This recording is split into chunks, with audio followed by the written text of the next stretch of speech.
Hello everyone! Welcome to my channel guys. Ang lulutuin ko ngayon, pakita ko sa inyo kung paano magluto ng yaki udon. Para siyang yakisoba. Yan. Meron tayong beef. Beef ang ginamit ko. Guys, pwede rin pork ha. Pwedeng baboy.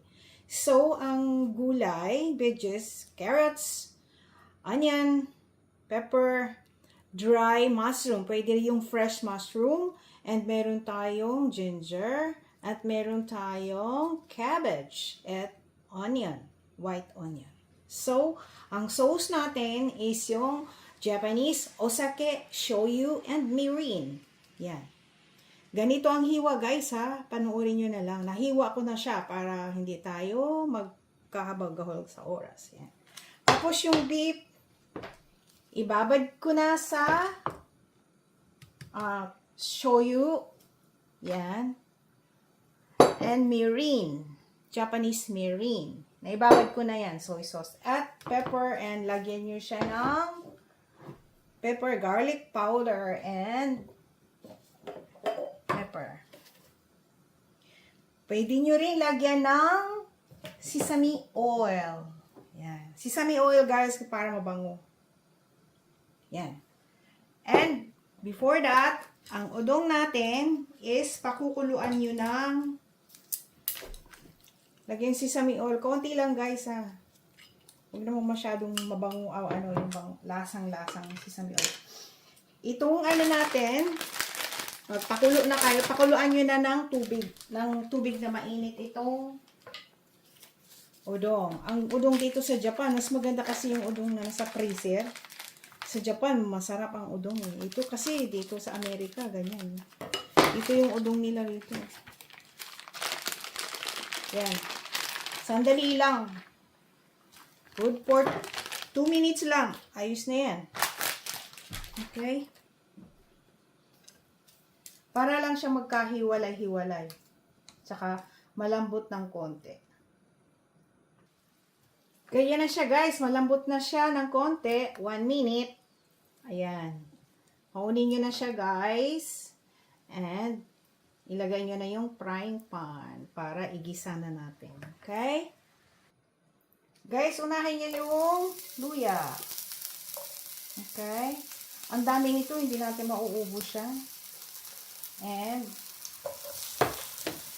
kasi ang ginawa ko lang good for one person lang to, isang ano lang na udong. Masyadong malakas ang apoy. And sunod yun na yung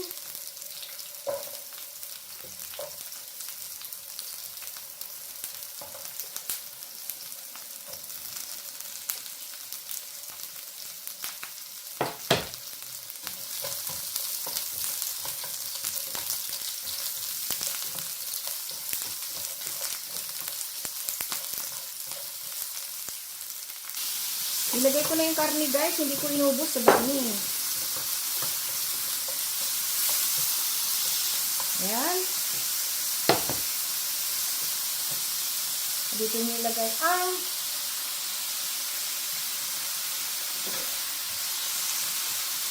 cabbage.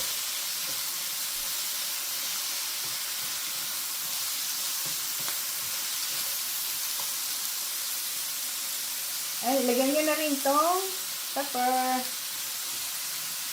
green,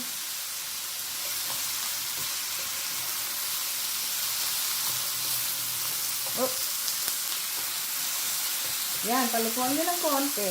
Mahina lang guys ang apoy. Guys, ito na siya. Dito nyo na ilagay ang udong. Tapos, lagyan nyo na siya ng Japanese osake. 1 tablespoon. And 1 tablespoon ng soy sauce. And 1 tablespoon ng mirin. Yan, tantahin nyo kung kulang sa inyo yung soy sauce, lagyan na ng soy sauce ulit. Para ba siyang, guys, yakisoba? Meron na rin kasing nabibili na sauce, guys. Pero, ako hindi. Gagawa ako ng sariling sauce. Ano lang naman yan, osake, Japanese osake, shoyu, and mirin. Ngayon, pwede nyo rin lagyan ng maanghang chili powder. Pwede rin. And, buburan nyo ng garlic powder.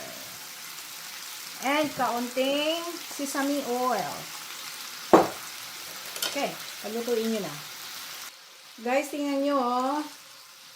Yan. Pero pag nakulangan kayo ng soy sauce, dagdagan nyo siya ng soy sauce. Okay? Saka yung iba, nilalagyan ng butter. Pero ako, no. Ayoko ng butter. Tama na yung Japanese. Yan. Yung mga teenager kasi ngayon, mahilig sa butter. Nilalagyan nila ng butter bago nila kainin. Patunawan yung butter sa ibabaw. Ito guys na siya. Tapos na. Ayan. Lagay natin sa plato. Guys, ito na siya, oh. Lagyan nyo maraming negi. Spring onion. Ang sarap yan. Itong spring onion ko, guys, akin pa to. Ang spring onion, guys, pwede nyong i-freezer, ha? Yan, oh. Naka-freezer siya. Magagamit nyo ng isang buwan yun. Okay, ito na siya, guys. Ito na ang ating yaki odong. Thank you for watching, guys. Please subscribe, like, and share. And i-click nyo na rin notification bell para palagi kayong updated sa ating mga bagong video. Bye! God bless all. Tikman natin, guys. Ng konti.